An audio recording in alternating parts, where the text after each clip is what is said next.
ప్రభు పేరిట వీడియో చూస్తున్న మీకు అందరికీ శుభాలు తెలుపుచున్నాను. మనమందరము దేవుడిచ్చిన శరీరాన్ని బట్టి ప్రభువుకు మనం అనుక్షణం కృతజ్ఞతలు తెలుపుచున్నామో లేదో ఒకసారి ఆలోచించండి. చాలామంది దేవుడిచ్చిన శరీరంలో కొన్ని పార్ట్స్ లేక, కొన్ని పార్ట్స్ ఉండి కూడా చెడిపోయి పని చేయక, హాస్పిటల్కు తిరుగుతూ సమాధానం లేక, శరీరం మీద దిగులుతో అనారోగ్య పరిస్థితులలో చాలామంది బాధపడుచున్నారు. మనము దేవుడిచ్చిన శరీరాన్ని బట్టి దేవుడికి ప్రతిరోజు కృతజ్ఞత తెలుపుతూ ఉండాలి. అందుకే దేవుడు చెబుతున్నాడు, నేనిచ్చిన కళ్ళతో చూడు, బైబిల్ చూడు, నేనిచ్చిన నోటితో నా మాటలు పలుకు, నన్ను ప్రార్థించు, నేనిచ్చిన చెవులతో వాక్యము విను, నేనిచ్చిన మైండ్ ఉపయోగించి ఇతరులకు వాక్యం బోధించు, నేనిచ్చిన చేతులతో బైబిల్ పట్టుకో, నేనిచ్చిన కాళ్ళతో మందిరానికి నడువు, నేనిచ్చిన మోకాళ్ళని ప్రార్థన చేయి, నేనిచ్చిన కళ్ళతో బైబిల్ చదువు, నేనిచ్చిన చేతులతో చప్పట్లు కొట్టు. ఇక మానవ శరీరంలోని ప్రతి పార్ట్ కూడా దేవుడు ఎంతో విలువైనదిగా ఎంచి ఆయన మనల్ని రూపించాడు. కానీ మనము దేవుడిచ్చిన ఈ శరీరాన్ని బట్టి మనము కృతజ్ఞత లేకుండా లోకంలో ఉన్న సుఖాలకు, లోక అలవాట్లకు బానిసలమై మనం ఏం చేస్తున్నాం? ఇష్టం వచ్చినట్టుగా, మన ఇష్టరీతిగా శరీరానికి నచ్చినట్టుగా మనం జీవిస్తూ ఉన్నాం. ఆ జీవించడంలోనే రకరకాల శరీర సంబంధమైన వ్యాధులను కొని తెచ్చుకుంటున్నాం.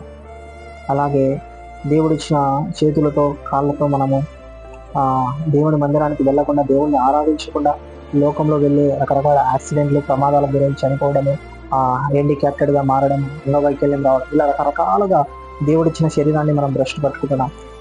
ప్రతి ఒక్కరూ ఏదో ఒక జబ్బుతో బాధపడచ్చు, అనారోగ్య సమస్యలతో, చేతులు లేనివారు కావచ్చు, కాళ్ళు లేనివారు కావచ్చు, కళ్ళు లేనివారు కావచ్చు, మాటలు రానివారు కావచ్చు, మూగవారు కావచ్చు, గుడ్డివారు కావచ్చు, చాలామంది ఉన్నారు. కొంతమంది పుట్టుకతోనే వస్తాయిలేండి, కొంతమంది దేవుడు అన్ని సక్రమంగా ఇచ్చినా వాటిని కోల్పోతూ ఉంటారు.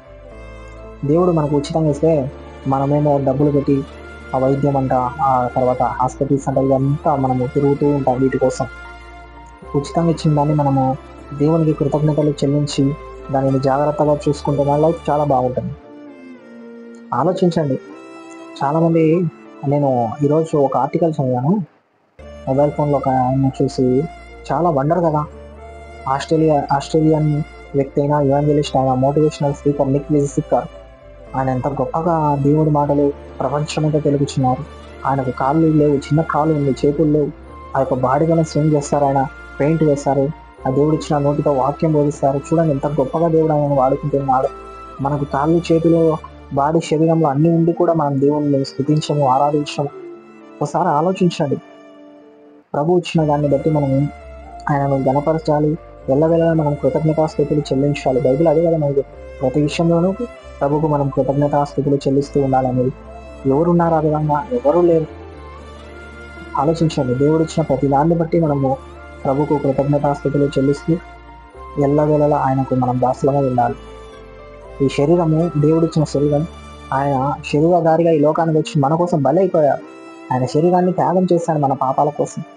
మనం త్యాగం చేయకపోయినా ఆయన మాటలు బోధించాం. మనలో ఉన్న లేజినెస్ను, సోమరితనాన్ని తొలగించుకొని ప్రభు కోసం ఒక పాత్రగా మన జీవితాలను కట్టుకుంటూ అనేక మందికి దేవుని మాటలు పంచుతూ, అలాగే ఒక మాదిరిగా మనం ఉండాలని క్రైస్తవులందరికీ నేను వేడుకొనిచున్నాను. ఈ మాటలు మీతో పంచుకుంటున్నాను. తప్పులుంటే క్షమించండి. దేవుడు నాకు ఇచ్చిన జ్ఞానం చెప్పిన ఈ మాటలు నేను మీతో పంచుకుంటున్నాను. మన ఛానల్లో ఈ మాటలు వింటున్నారు, కానీ లైక్ చేయడం లేదు చాలామంది. వేస్ట్ చెత్త ఛానల్స్ని, చెత్త రీల్స్ని లైక్ చేస్తారు, కానీ దేవుని మంచి మాటలు చెప్తున్న నా వీడియోస్ మటుకు లైక్ చేసేవారు లేరు. కానీ దేవుడు చూస్తూ ఉంటాడు. నాదొక ప్రయత్నం అంతే. మనం కనీసం ఇద్దరినైనా మార్చాలి. రక్షణ పొందిన మనం కనీసం ఇద్దరిని ఒక్కరినైనా మారిస్తే ఈ జీవితానికి కొంచెం సాటిస్ఫాక్షన్ అనేది ఉంటుందని నా చిన్న ఆశ అంతే. ప్రభు ఈ మాటలు గ్రహించిన దాకా మీకు అందరికీ తెలిపేది ఏంటంటే, ప్రభు ఇచ్చిన శరీరాన్ని జాగ్రత్తగా కాపాడుకుంటూ ప్రతి ఒక్కరూ ప్రతిరోజు, ప్రతి సమయము దేవుడు చేసిన ఉపకారాన్ని బట్టి కృతజ్ఞతాస్థుతులు చెల్లిస్తూ ఉండాలని మనవి చేస్తున్నాను. Thank you. God bless you all.